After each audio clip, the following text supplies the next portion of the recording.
Welcome, everybody, to the first musical conversation of Chamber Music Northwest's season. My name is Soovin Kim, and together with my wife, pianist Gloria Chen, I'm Chamber Music Northwest's new co-artistic director. And this is the first event of this very unusual season. Obviously not the same as being in the concert hall together, but we're determined to have a wonderful season. Nevertheless, we're going to bring you performers and guest speakers as tonight from all around the world to your living room. And it gives you, all of you, a chance to take some virtual field trips as well to some beautiful halls and far off places where we will have our performances. Each concert presentation this year will be paired by one of these musical conversations as tonight.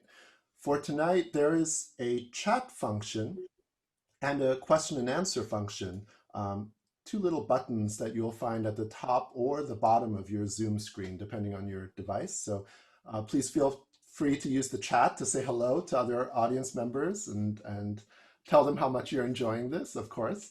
If you have a question for us, use the Q&A function at any time, and we'll try to answer some of them along the way. We're not going to save specifically time at the end for Q&A, but we'll try to get to as many of them along the course of our discussion. Our first concert of the season, our first virtual concert, is next Saturday, October 10th at 7 p.m. And it is going to be my performance, I can't believe I'm saying this, but of Bach's 6 sonatas and partitas for solo violin from Boston's historic and divine Jordan Hall at the New England Conservatory. We're going to talk a little bit about why I can't believe I'm saying this. It's quite a marathon, or as I think Arnold might describe it, climbing Mount Everest. You can watch the concert on our website, cmnw.org, and you can hopefully see on your screen the great violinist Arnold Steinhardt, my friend and hero, founding violinist of the Guarneri String Quartet. And he will be the host for Saturday's performance. He's going to do some storytelling along the way. He'll be a little bit of a musical guide. And Arnold is really just such a poet, whether it's on the violin, as a writer, as a storyteller. And he joins us from his home in Santa Fe, New Mexico. Arnold, it's wonderful to see you here, and thank you for joining us. Great to be here, Soovin. This is, I mean, I take any excuse to have a conversation with you, but we have certainly had our share of really wonderful conversations over the years about violinists and violin music. And I thought I asked you to host this this performance because I just thought there's no one else in the world with whom I've discussed this repertoire more. And Well, I'm honored, Soovin.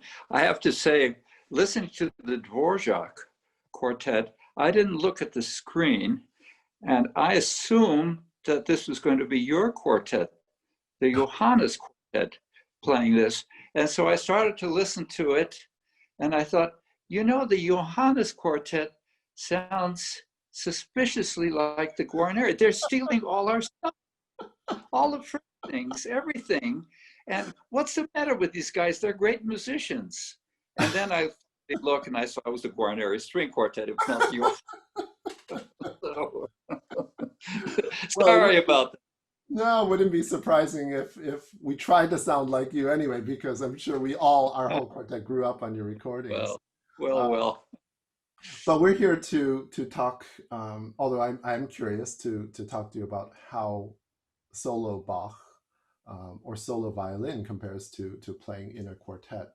But can you first tell us about a little bit about your early relationship with solo Bach?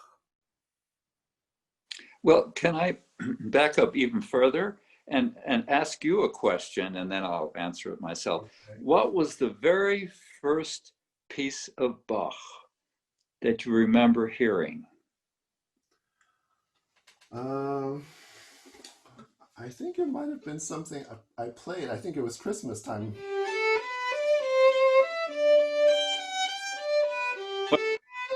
It's a pretty good one. For me, there was no question what it was. My parents took me to see Fantasia. Oh, And Fantasia, Walt Disney, there was a great toccata and fugue in D minor for organ by Bach. And it scared the bejesus out of me. And incidentally, it still does.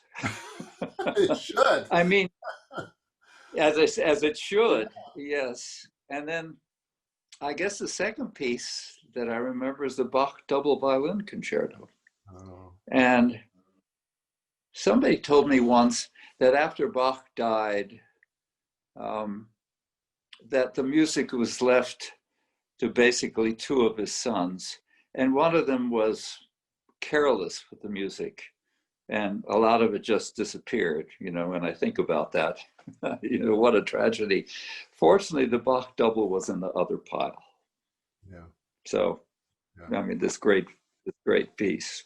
That's a good one. I mean, the slow movement of that is really just one of his most, for even in a man whose body of work is so many pieces seem structurally perfect, right? Kind of inevitable.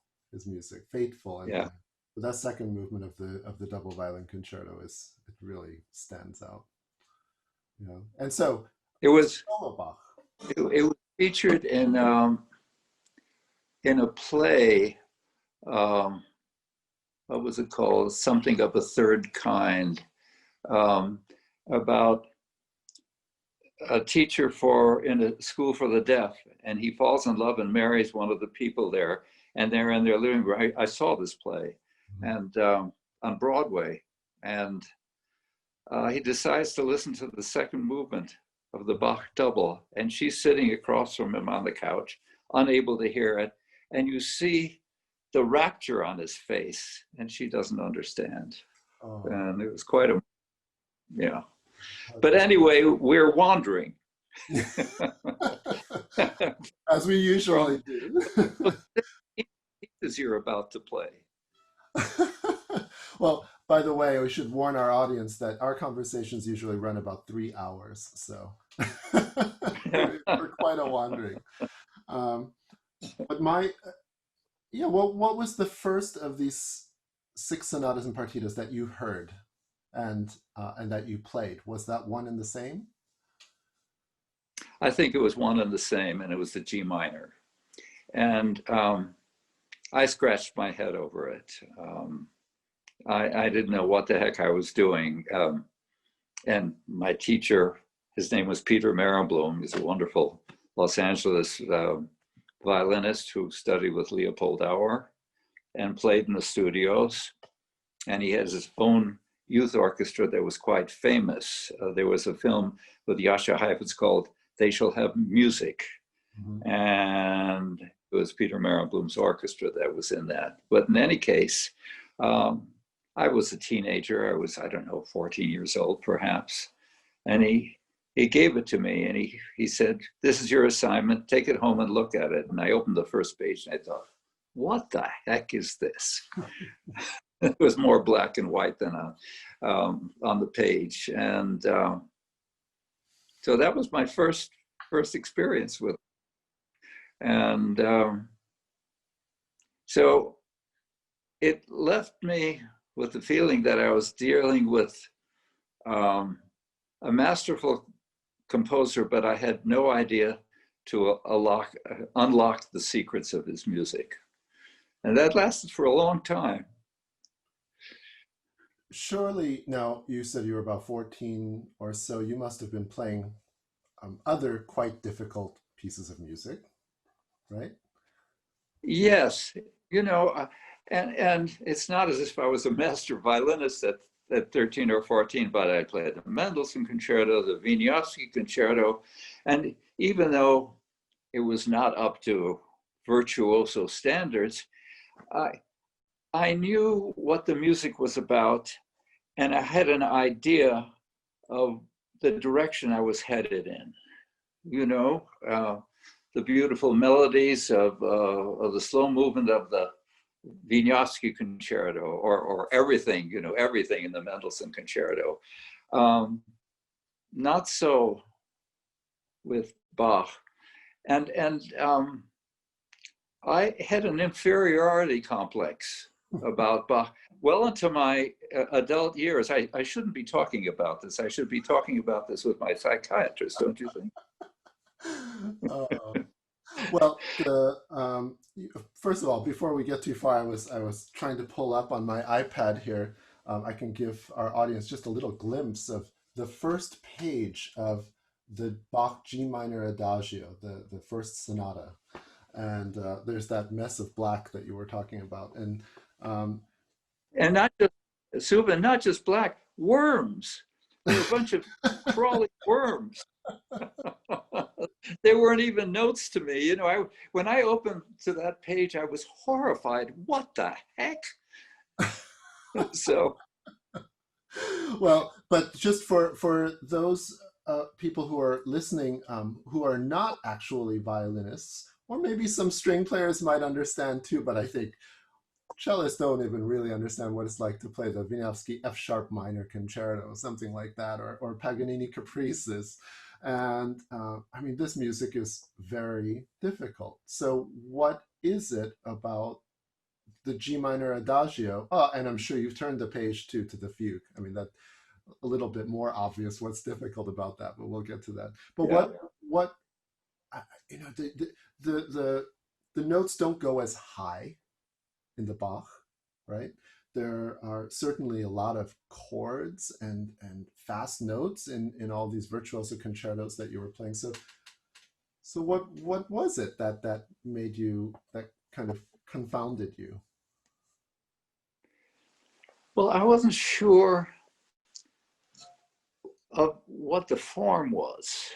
Not that as a 13 or 14-year-old, I was terribly aware or interested in form, but enough so that I knew, a piece had a first and second theme and a development, and then the themes came back, and then there was a coda usually.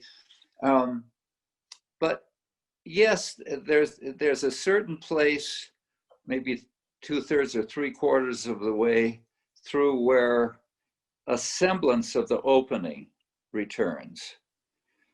So I got that, but not much else. And so I felt that I had no orientation in playing this. And so I dutifully played it, but it was only years later that when I had played a lot, well, not a lot, but some Baroque music, and I came across music where composers had written a structure and said to the local violinist of his city, here it is, do something with it, and do your stuff. And so it was up to a terrific violinist with a terrific imagination, to do his or her stuff. And I had the suspicion that Bach had some very bad experiences with people who did their stuff in not the way Bach wanted. And he thought, I'm not going to trust these characters. I'm going to write out an improvisation. Mm-hmm. And that was a big deal. I mentioned to you, and it's in what I say in an introduction to one of the segments, that I played this particular adagio for Pablo Casals, and he told us don't give it away. Story. Don't give it away. Okay. so people can hear it on my Saturday. lips are sealed. But the idea that this was an improvisation, and also in the A minor adagio, mm-hmm. that to me, aha, that was a great moment for me, and understanding the sense of these movements. Mm-hmm. And we're all awed, and maybe overawed, about Bach. I mean, the great Bach. But when you read about him, he was this fantastic improviser, apparently. Mm-hmm. And he would improvise on the organ and on the keyboard.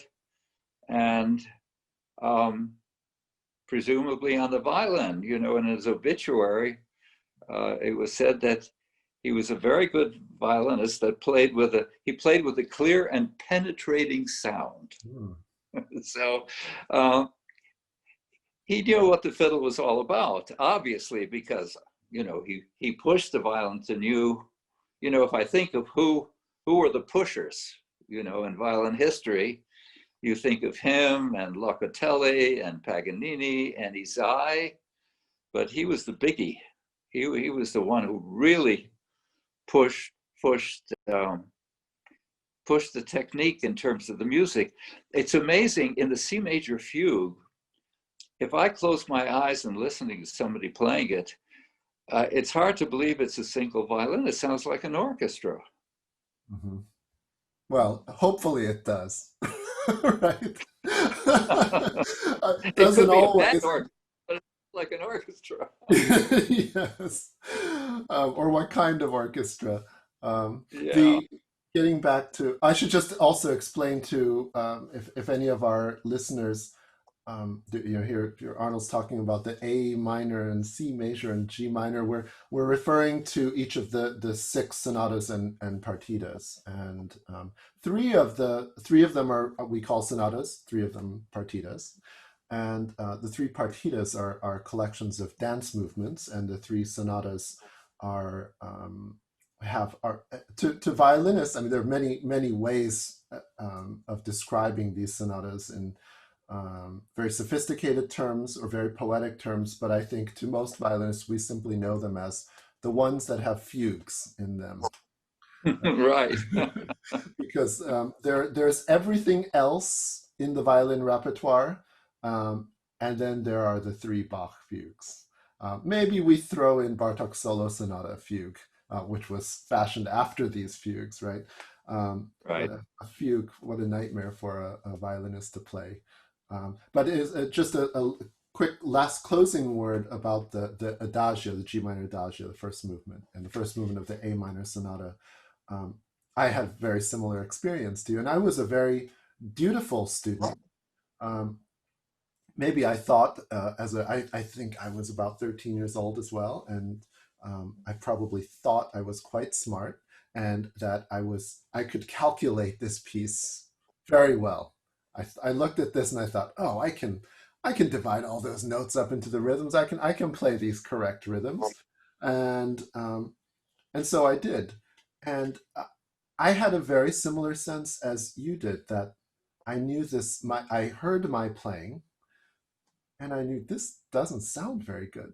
This doesn't add up to anything. It just, but yet I definitely knew that I was the problem, not the music. I don't know how I knew that, but I did. I was right, by the way. I was the problem. I probably still am.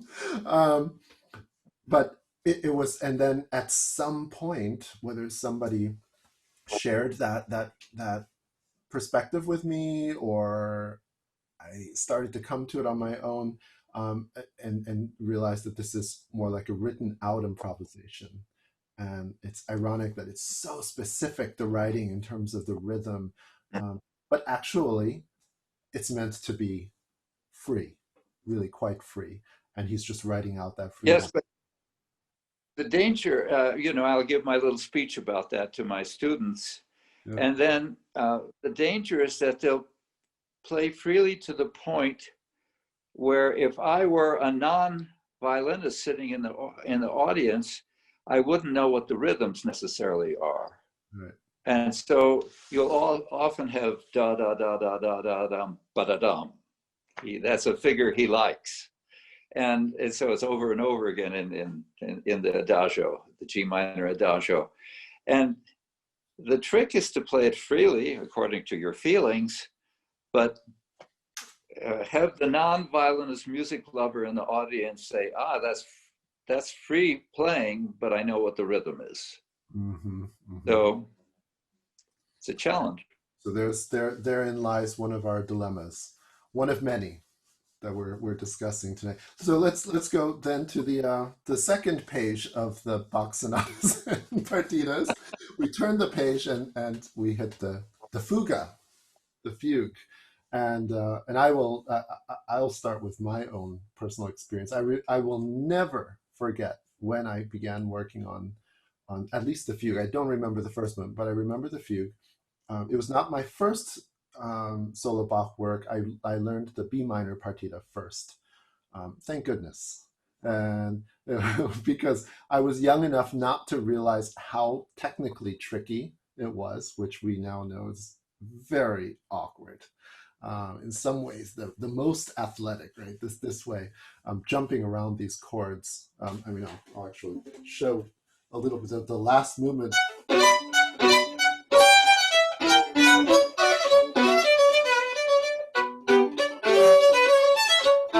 Making our arm go like this again and again, and that's the bourrée of the B minor partita.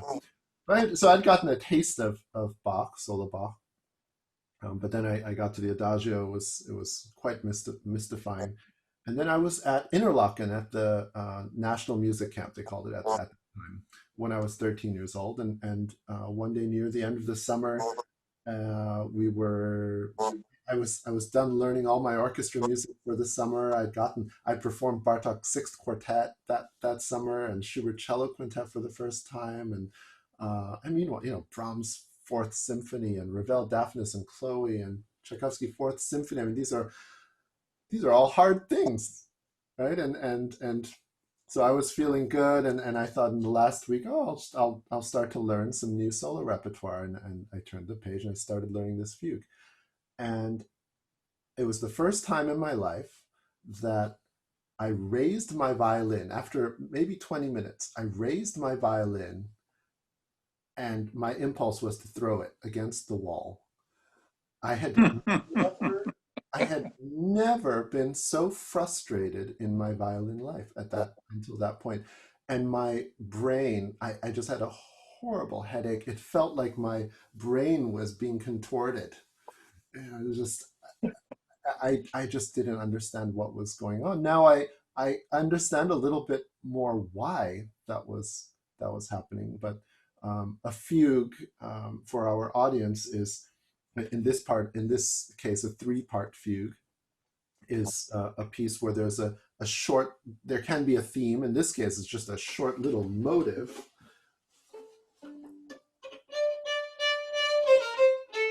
Or we might call it a little phraselet. And then another voice comes in with the same voice, imitating. But then the problem comes when we have to play all the voices together, right?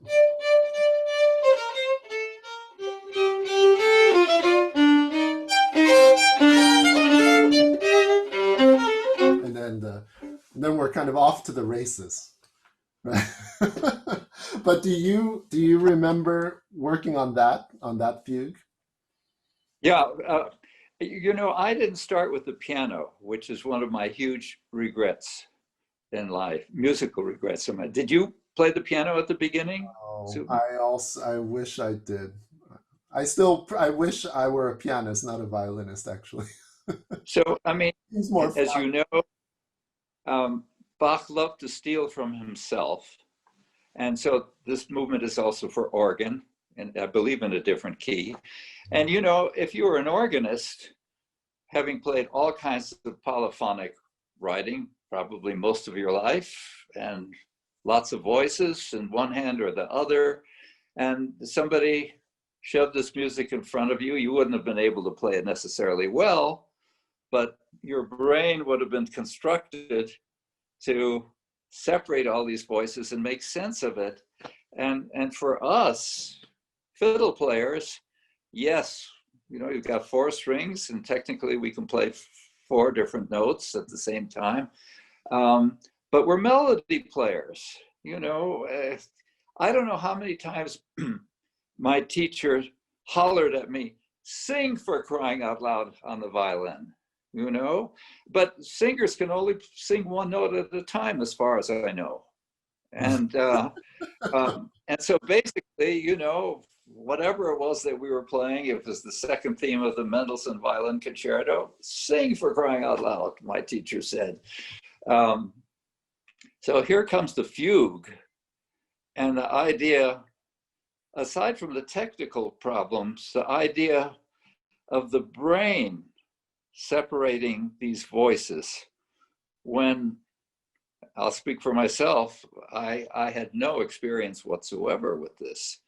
It was, and the G minor is the shortest and presumably the easiest of the three fugues.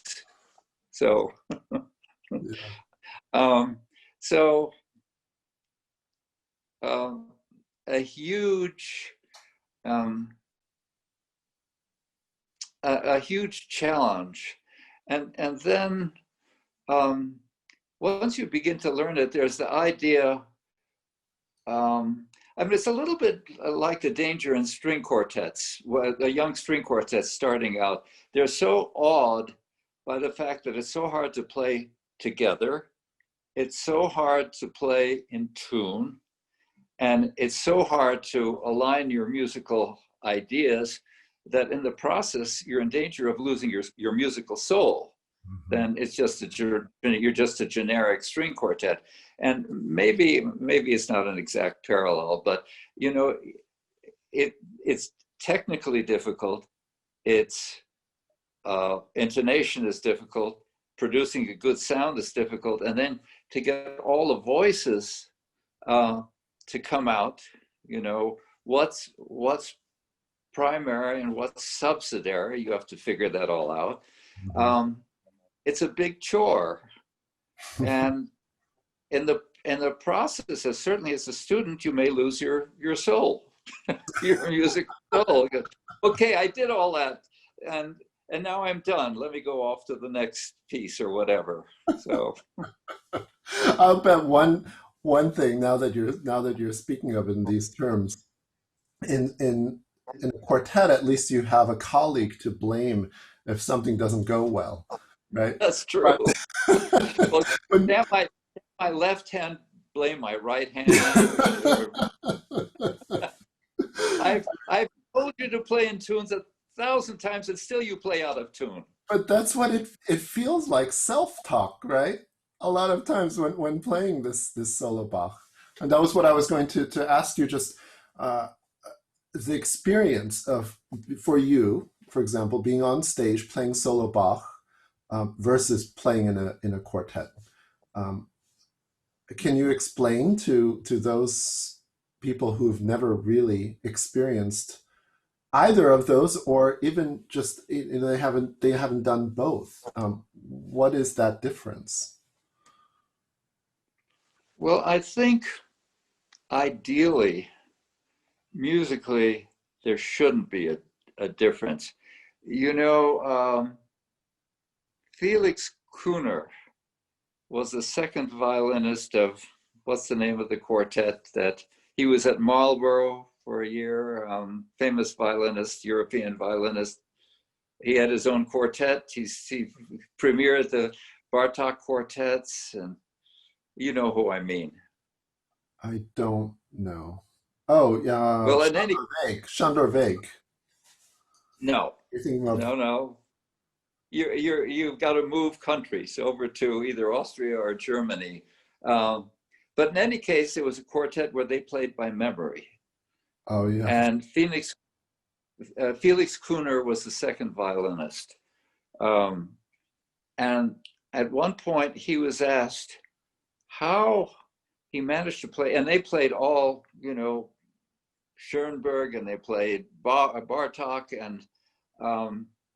and really difficult things where it wasn't quite as easy to play by memory as, let's say, a Beethoven string quartet.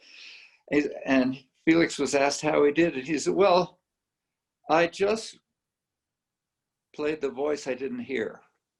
Oh, that's beautiful.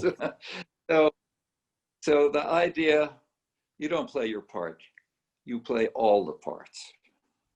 And of course, that's what we try to do when we're playing string quartets. And so, in a sense, you know, when you're playing the Beethoven Violin Concerto, you should be playing all the parts of the orchestra as well. Um, and when you're playing the Bach fugue, you're playing all the voices. Uh, So this is on a very esoteric level, perhaps, but ideally, that's what music is all about. We should be playing all the voices at all the times. Arnold, But still, this is why we love you, because you are such an idealist, and well,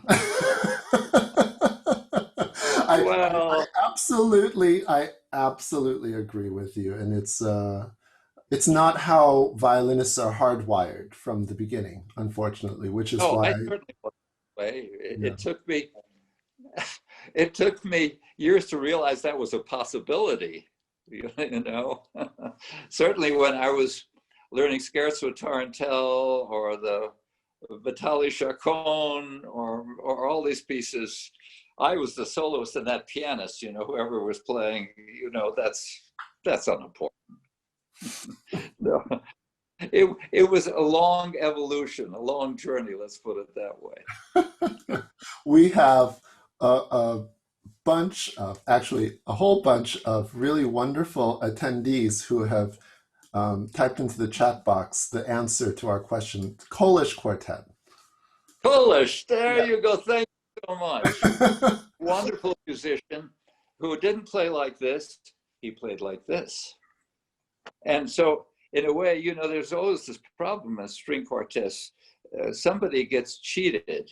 You know, the violist sitting across from the first violinist has the F-holes facing the wrong way, or Polish, you know, you sat where the violist sat, and the F-holes were going the right way. Yeah. So my idea is that all first violinists should play left-handed. That's my solution. Now that you're retired from the quartets, right? make the others learn to play that way. Oh. Yeah, cool. That's the one. Cool. And so I'll tell you another personal story playing a fugue, performing a fugue, and then I'm curious if you ever had any other such experiences. But it was, for me, the first time I was in an international competition, the Montreal International Competition, and it's like playing quartets and solo Bach or playing Beethoven concerto, right? It should be one and the same. We play all the parts, and you go to an international competition, it should be the same. You play, you perform. But the reality is, it's a little different, right, Arnold? It just, Yeah. you feel even more on the hot seat, and so that was my first, and I you have to prepare so much repertoire for these 3 or 4 rounds. Maybe we had so hours and hours of music to store in your head. I actually had a very close friend who was going at the same time to the same competition, and we were on the phone, and he told me, I'm not leaving my room. I'm not walking anywhere, because if I trip and fall, or if I hit a wall and bump my head, I'm going to forget a piece. And so there I was playing the A minor sonata fugue, and it's still one of the most terrifying memories for me. I started playing the opening, and everything went black. Suddenly, With competition?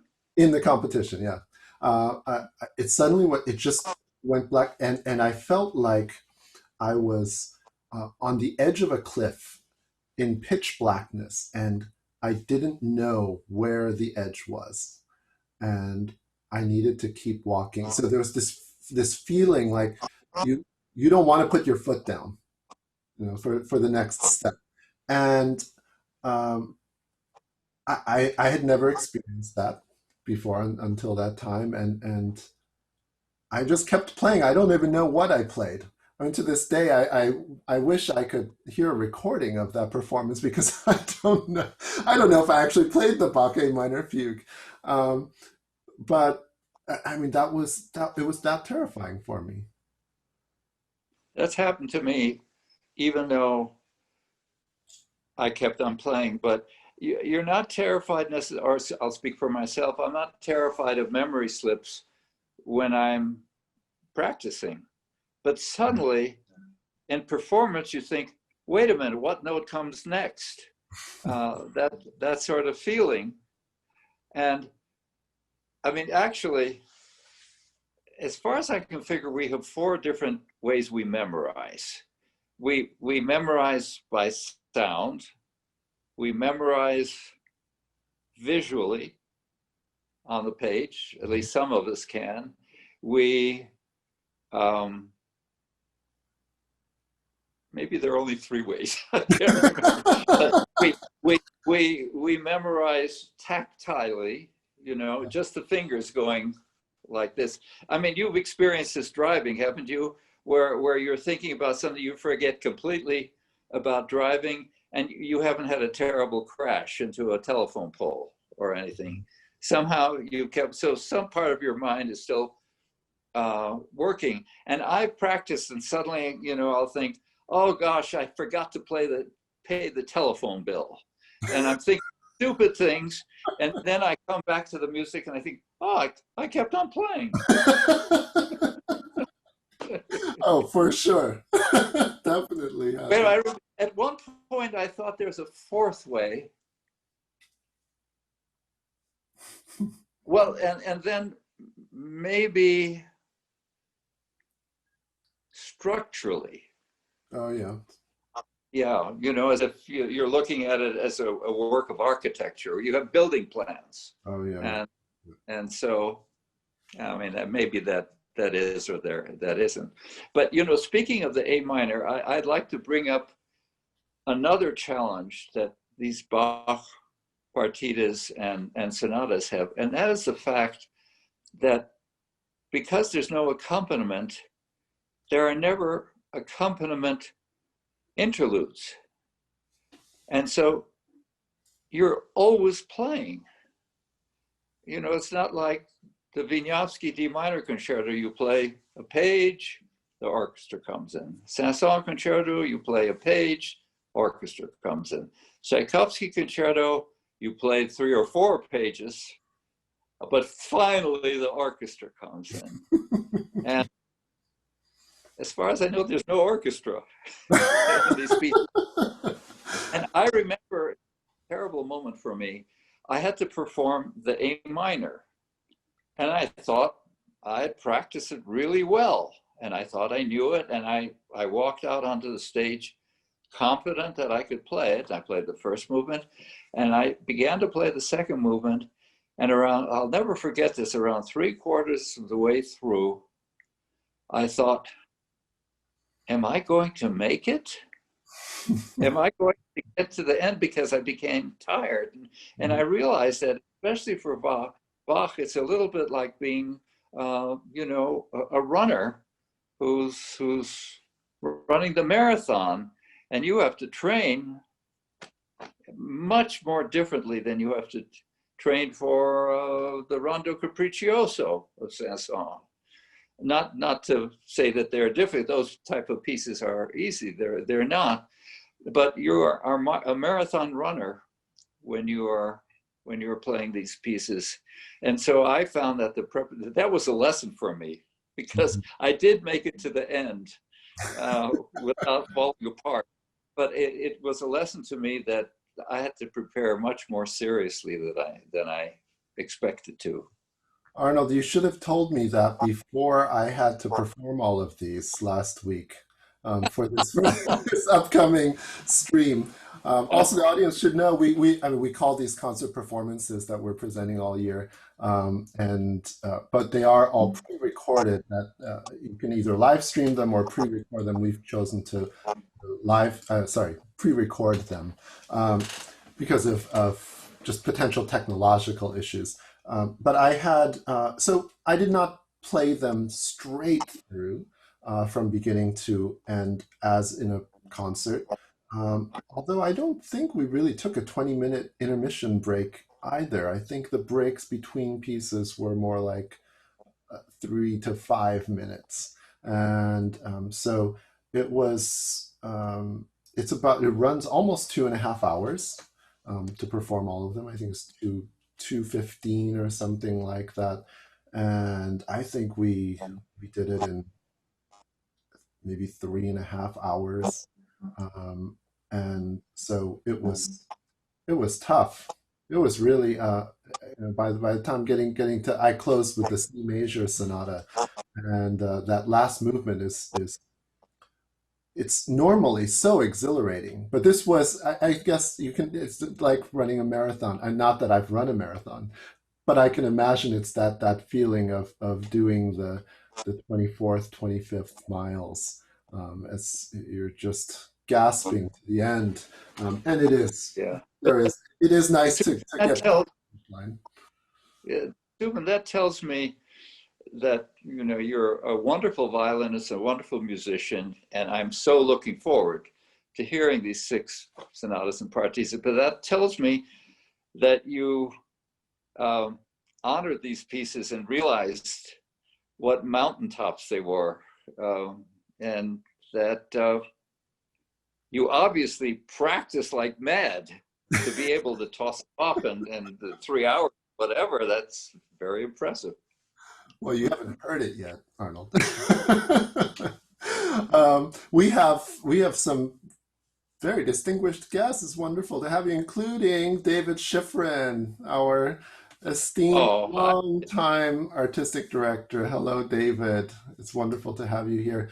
But we have a question from Mr. Peter Lloyd, our wonderful double bassist, and he asks about musical scholarship and period performance practice, which is certainly really, I think, change. I can probably answer for you as well. Really shaped the way the music world approaches Bach. Um, since perhaps you were a 13-year-old, between that time and now, when a 13-year-old is first approaching Bach, wouldn't you say, Arnold, that the performance practice um, and the scholarship has really impacted how we look at these pieces? Well, not only as a 13-year-old, because I think it was in 1966 that I recorded the G minor and the D minor partita. And, I swashbuckled my way through both pieces the way I thought one should do it. And that was before the sort of revolution, the Mhm. Baroque musical revolution. And, I'm not embarrassed by those performances. That's what one did in one way or another at the time. But would I do those pieces the same way now? And have I done them the same way now? No, absolutely not. Even though, it's a hodgepodge, because I mean, you're playing on a modern violin. You're not playing on gut strings, are you? No. So, it's in Yiddish. In Yiddish, my parents would say it's nicht hin and nicht her. It's not one thing and it's not another thing. Uh, but but that's not quite true, because the amazing thing about Bach is that it works in any medium. I've heard Bach played fantastically on the marimba. Hmm. I've heard Bach played wonderfully as jazz. I even enjoy Stokowski's arrangements with the Philadelphia Orchestra of Bach. You know, uh, it's you're not supposed to do this, but I think Bach works wonderfully in all kinds of ways, and I don't know if you can say that about many composers. Um, and of course, maybe that's why Bach stole from himself all the time. I mean, in the E major partita, he thought, that's a good thing I did. I think I'm going to use it over and over and over again. So it's in two cantatas, lute players play it. It goes on and on. So there's that element of it. It sounds good on a modern violin with modern strings, but still, as you say, the idea of the dynamic range changing, So instead of digging into the string the way you would in the Brahms concerto, um, maybe you would have, maybe I would have in Mm-hmm. those early years, but no longer. Mm-hmm. I guess we pay homage to Baroque instruments and Baroque practice. And we argue about this all the time. How do you use vibrato? Mm-hmm. Or do you use vibrato Mm-hmm. at all? And that's a conversation that we could take hours exploring. Mm-hmm. Mm-hmm. Yeah, it's to answer Peter Lloyd's, to get back to Peter Lloyd's question. It's such a philosophical choice. It's a decision that every,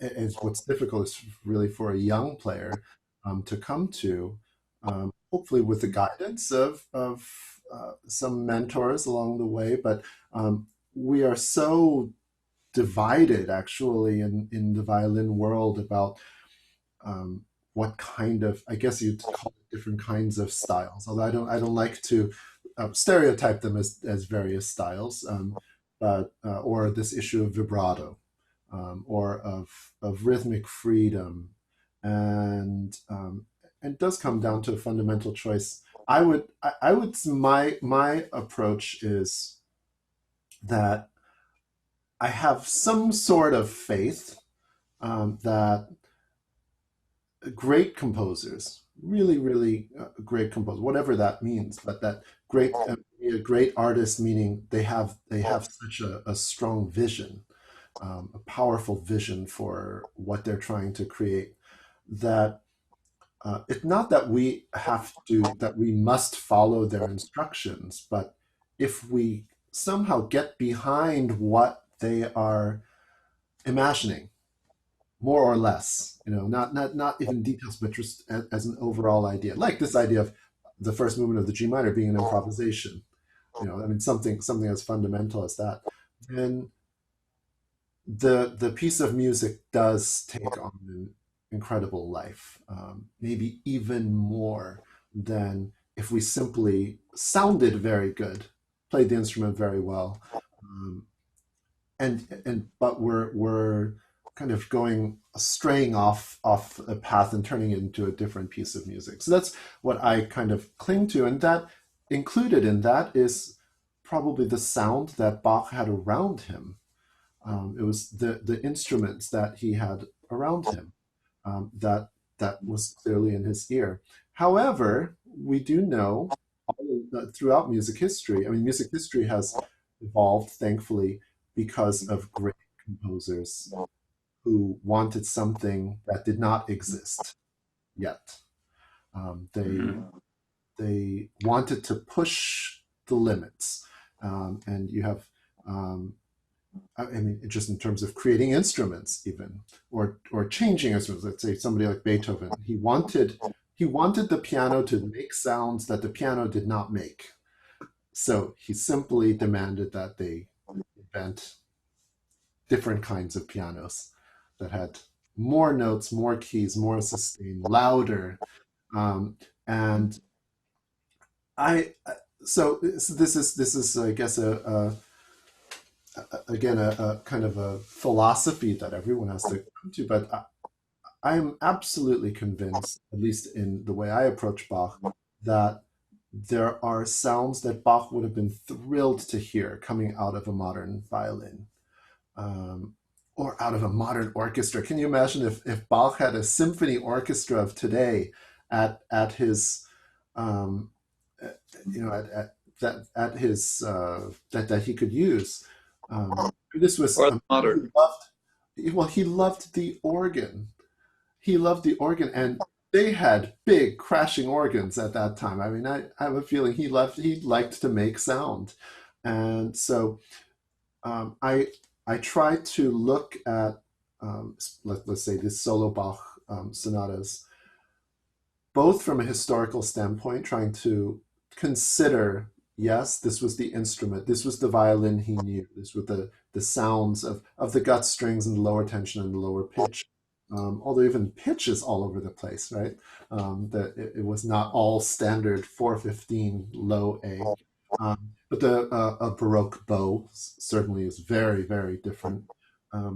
But I think that the modern bow, for example, can make potentially wider variety of sounds.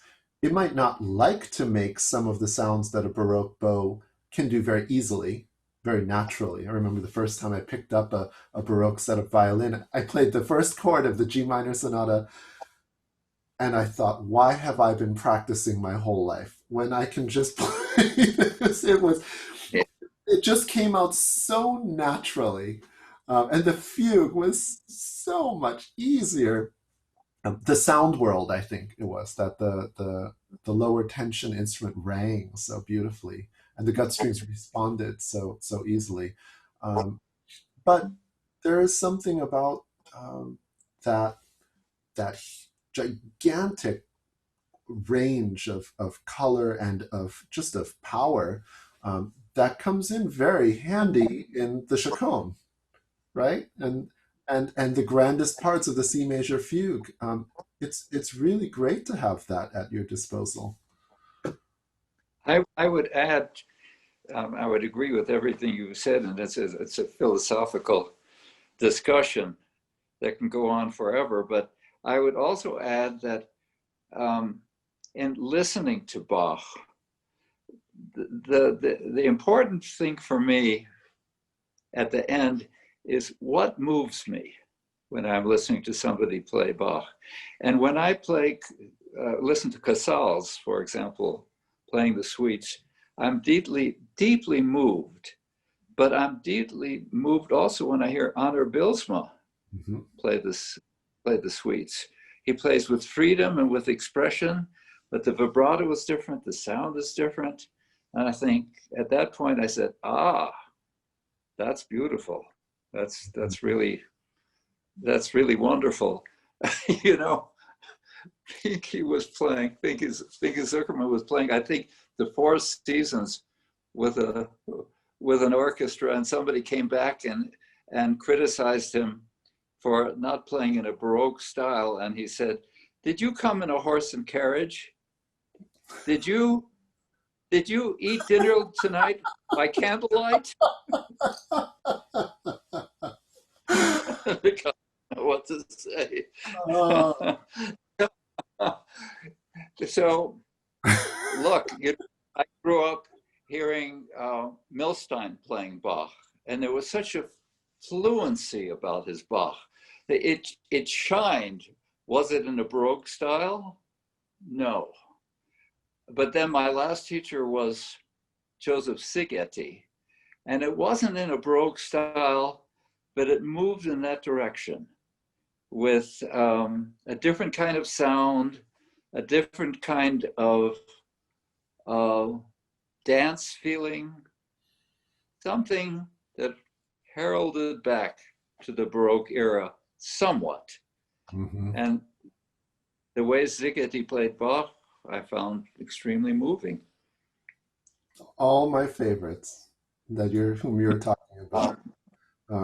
I Pablo Casals still is my he's probably the string player I listen to most playing solo Bach, Mm-hmm. and certainly at various points really studying his playing, um, studying what he's how he has thought through, because inevitably, and from everything I know, it was incredibly analyzed and thoughtful, right? And it wasn't just off the cuff and kind of it wasn't an accident that he arrived at that way of playing. Um, but it sounds, I think, both old and yet also more modern than most people playing Bach today. Um, he it's it's not a I don't think that it's I mean it's just, meaning he's somehow getting to the bottom of it, and I Mm-hmm. think that is what performance practice is really trying to do and successfully does. I mean, you talk about somebody like Anna Bilsma, he's mining the music, and And I mean, there's a school of thought.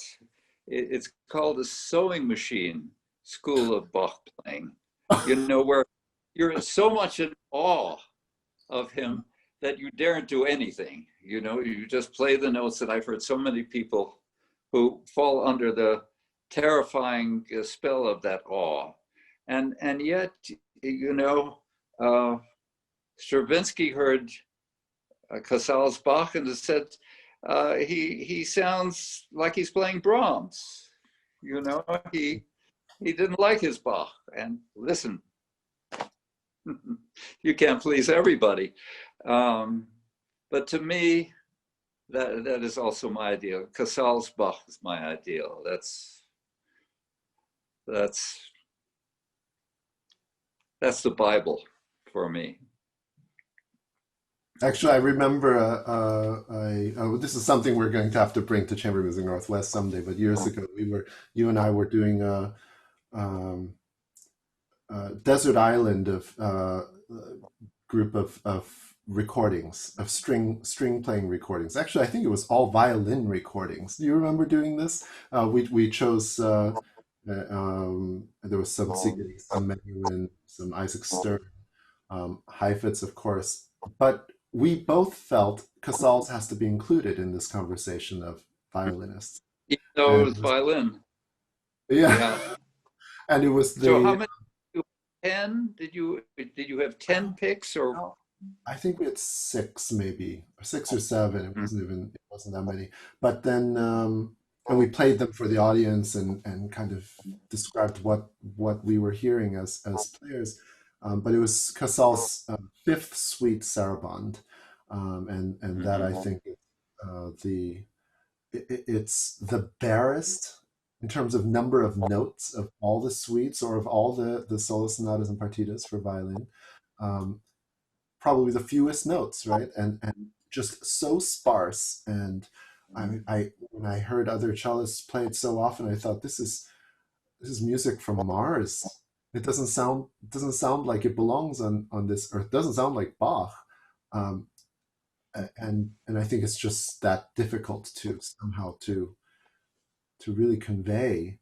And then I heard Casals, and it was really life-changing for me, I think, with my approach. Yes, that's what I do, and I had the privilege of hearing him play it live a Wow. couple of times.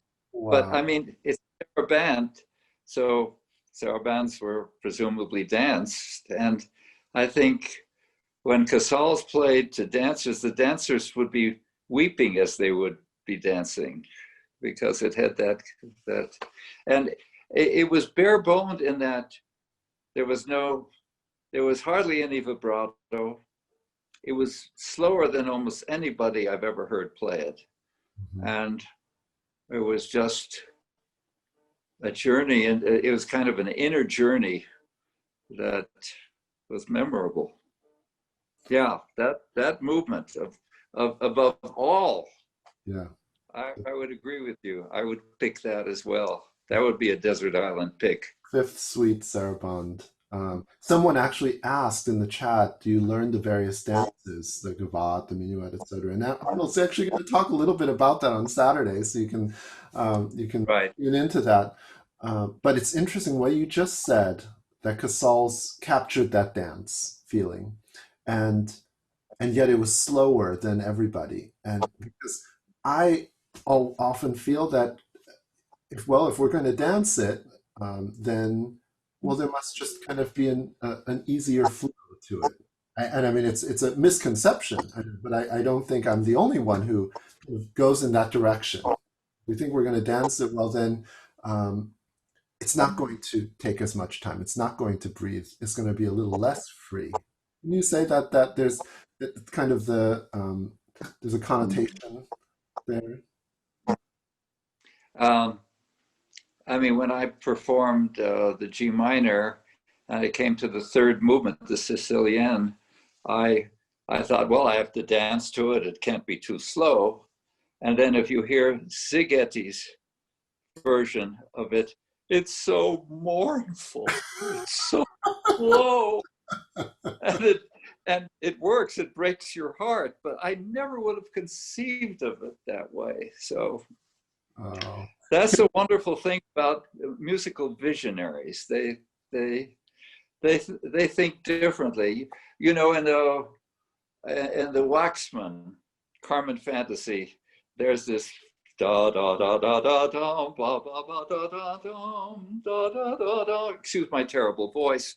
So whenever I hear my students playing it, I say, "Oh, play it romantically. You have to feel it." It has to, and on and on and on.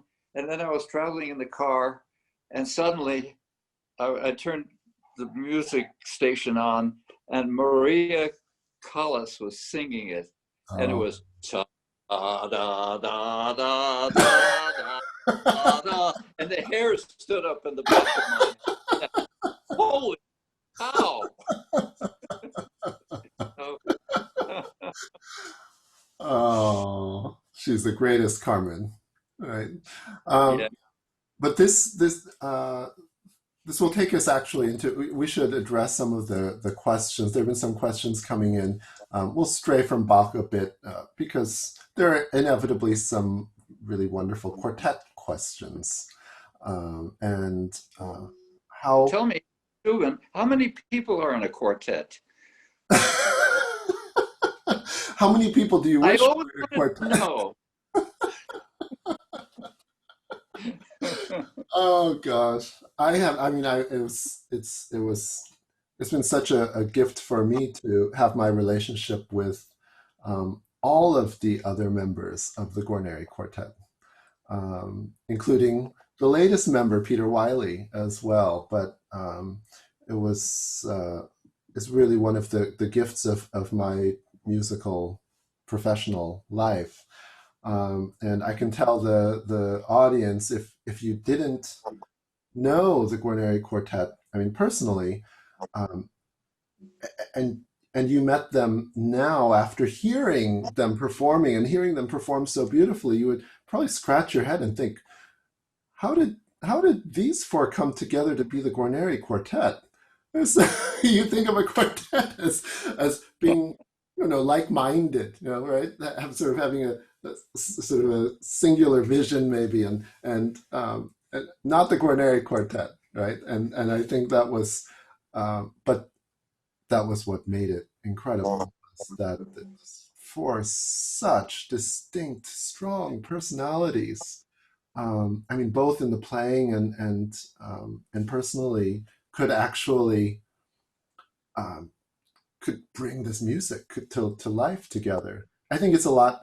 It's just a lot simpler if everybody is just kind of a little bit more homogenous and kind of comes together. I think inevitably when we're loving listening to the Guarneri Quartet, a lot of it is probably due to that strain of coming together and actually achieving it.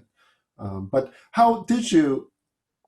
If you can talk a little bit about it, I would steer everybody to Indivisible by Four, Arnold's book, and I'll mention that again at the end if you really want to get some really great Guarneri stories. But how did you come together quickly? Well, you mean physically come together as a How group, did or you? you're Yeah, talking yeah, yeah. How music? did the Guarneri Quartet start? Well, three of us went to school together at Curtis, and we would play for fun, and none of us dreamed of being in a string quartet. Um, you can't make a living playing string quartets. That's something you do for your enjoyment. Um, we all wanted to be the next Jascha Heifetz or the next Zeno Franciscati or Nathan Milstein. You name them, we wanted to be them. and and so it was for fun, and it got more and more serious. And then the Marlborough Music Festival uh, changed a lot of minds about what one could do and what one couldn't do in the world of music. Because, if you were a soloist and you told your manager you wanted to play a string quartet concert, when I was a student, there was real segregation. And he said, no, no, no, no, no, you can't do that. People will think you're a failed soloist. You weren't good enough to do that. Right. And then at Marlborough, there were all these fantastic soloists. They weren't failed soloists. Rudolf Serkin was not a failed soloist. Pablo Casals was not a failed soloist. And they were playing glorious chamber music. And so I think, I mean, it was a lot more complicated than, Marlborough did everything to change it, but they were somewhat of an engine in changing the whole musical landscape. And, chamber music venues began to pop up all over. And so with that milieu, we were all going to Marlborough and playing together and with other people. And at one point we said, gee, wouldn't it be nice to form a string quartet? And it was dumb luck, but when we formed and we started in 1964, it was the beginning of that surge in interest. So, excuse me, it was the perfect wave. So we started. And I guess because we all had soloistic ambitions, or certainly played all the solo repertoire or much of it, and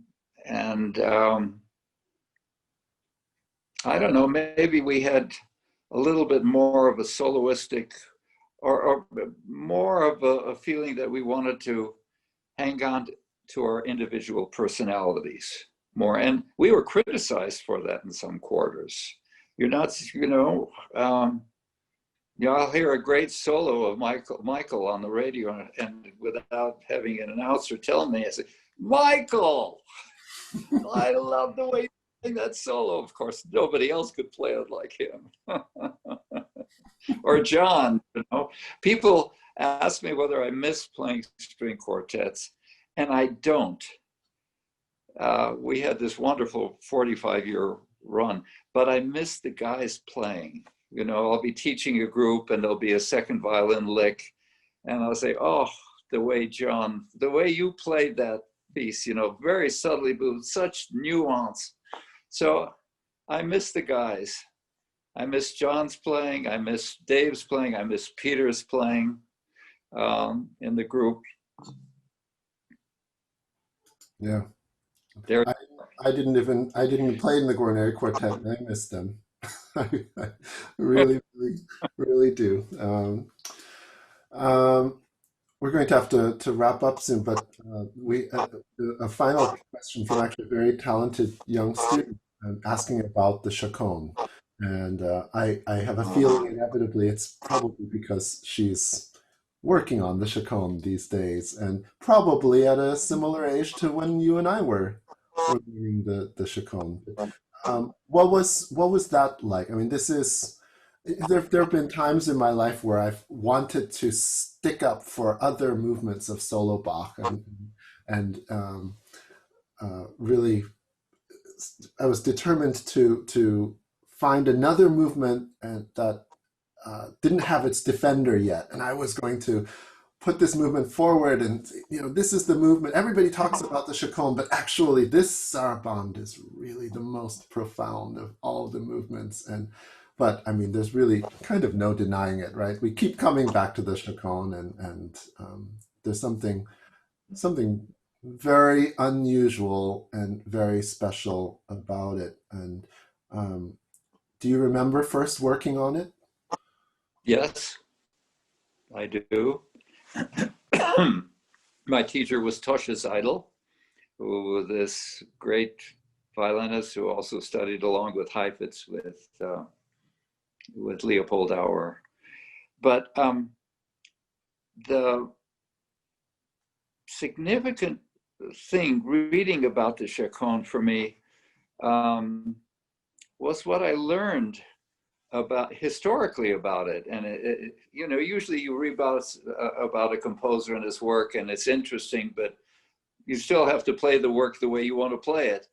But he wrote 4 movements in the D minor partita, and then he wrote, I don't know, he wrote a Passacaglia, which is kind of like a Chaconne, but I think maybe he wrote 1 or 2 Chaconnes in his entire life. And this Chaconne is as longer, maybe even longer than all the other four movements put together. Yeah. I mean, that in itself is kind of remarkable. And what happened, this was 1820, and his employer was Prince Leopold.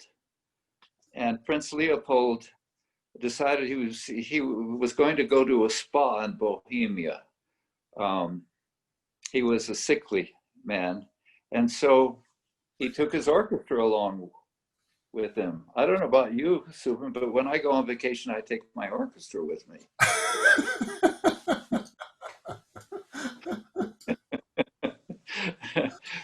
Well, you know, from playing string quartets, I'm incredibly wealthy. You have to know that. String quartet, very well. So anyway, he was there for 2 months, and when he came back, his wife had died. Maria Barbara had died, and so people have examined the paper of the first four movements, and they've examined the paper of the Chaconne, and it's different. It was written afterwards, and it's a theory that can't be ever proved, but the Chaconne may have been his article of grief over Maria Barbara's passing. I mean, at that point, I think they had 7 children together. And, you know, there was a famous book by Kubler, what was her name? Kubler-Ross, about death and dying, the stages of grief. You know, there's denial, and there's acceptance, and there's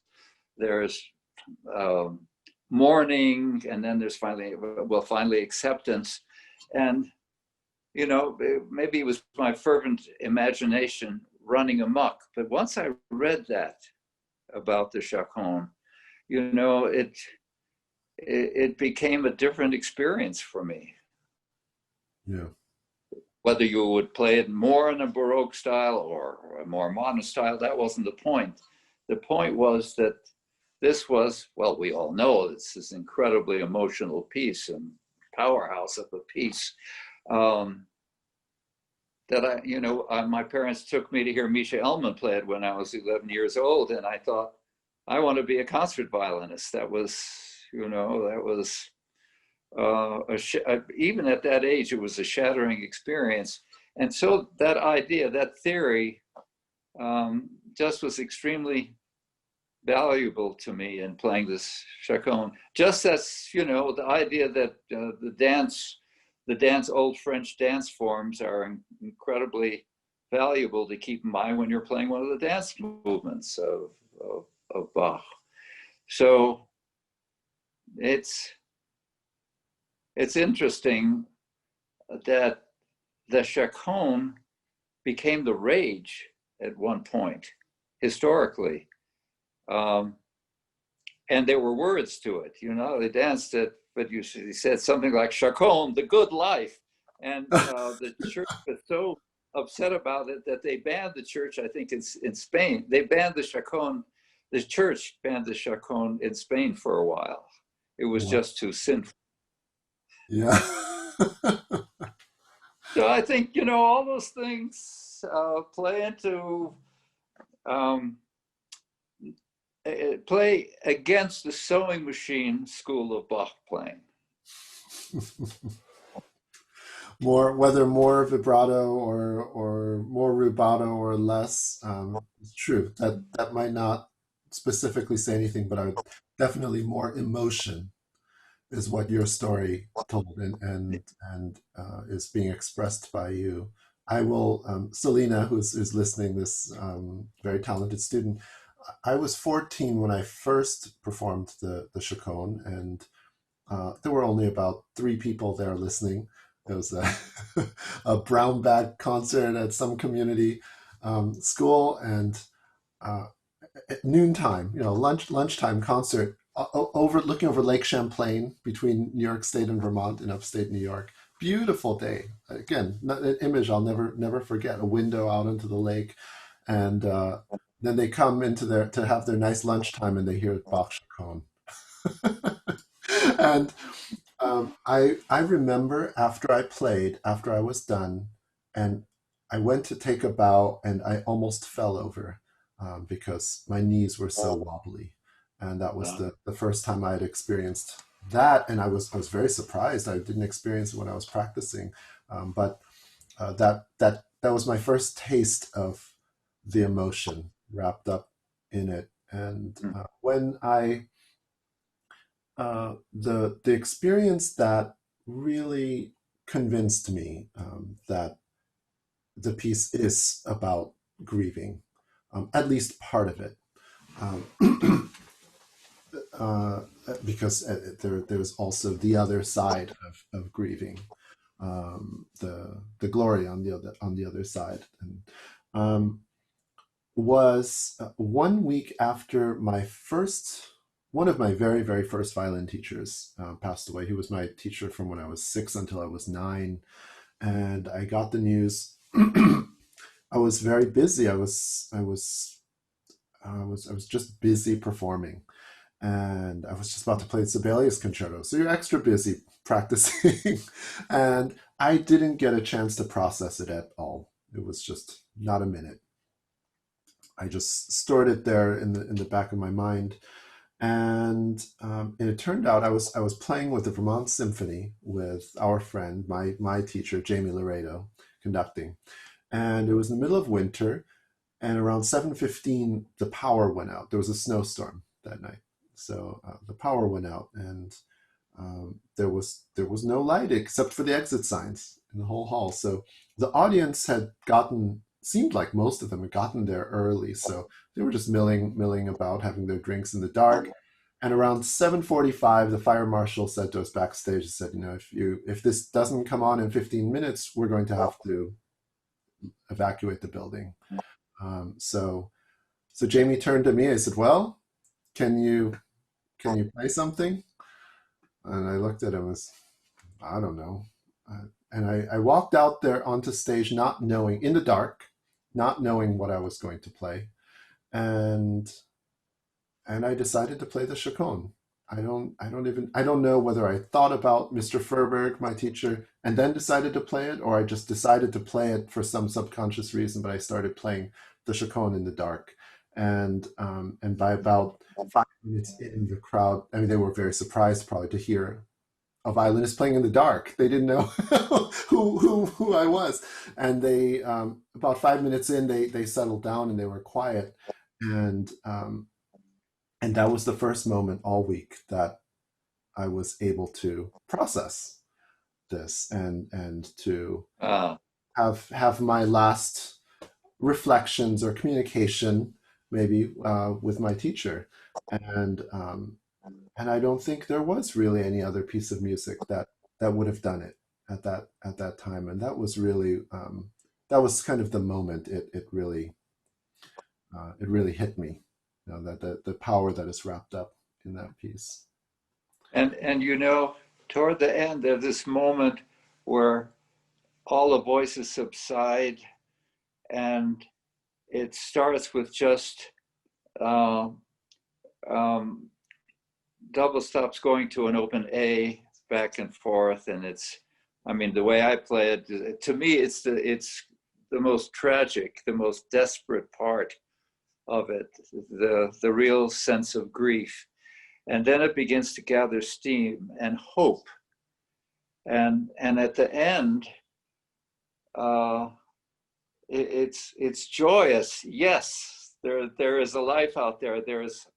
There are possibilities out there. There's optimism out there. So in that short page, it's just a page of the music. It goes from desperation to joyousness, and um, it's the human experience. Mhm. Well, Arnold, thank you so much for this gift. For all of our audience members, we can, I mean, we know we can go on and on and on, and Well, we let's come will. on. Yeah. I think we gotta let people go to bed. Oh, come on, they can. We don't want them to burn out. We want them to come listen on Saturday. So, Oh, um, absolutely. I am so looking forward to this on Saturday, Soovin. oh. Well, I will just mention again, please look up, if you have not read them yet, Arnold's two books, Indivisible by Four and Violin Dreams. And they are, I would say, there is no writer that I know of who captures the performer's love for music better than Arnold, really in first person. And it's just wonderful, inspiring read. Um, and everybody, please join us on Saturday, October 10th at 7 p.m. Pacific on our website, cmnw.org. And that's the complete sonatas and partitas. Arnold is going to be speaking at various points during the performance, introducing some of the pieces and telling some stories. That performance is free for everyone. And then the rest of our concert season will be available by subscription. We have 8 more virtual concerts and musical conversations. And so please visit our website to explore the season and purchase a pass and join us for all of the concerts. So Arnold, thank you again. And we're going to close. So those of you who want to stay a couple minutes longer and listen, we're going to close with a little bit more of the Guarneri Quartet, the very end of one of my favorite Guarneri Quartet recordings, Schubert's Death and the Maiden Quartet. So good night, everybody. Be well, and see you on Saturday. And it was a pleasure speaking with you, Susan.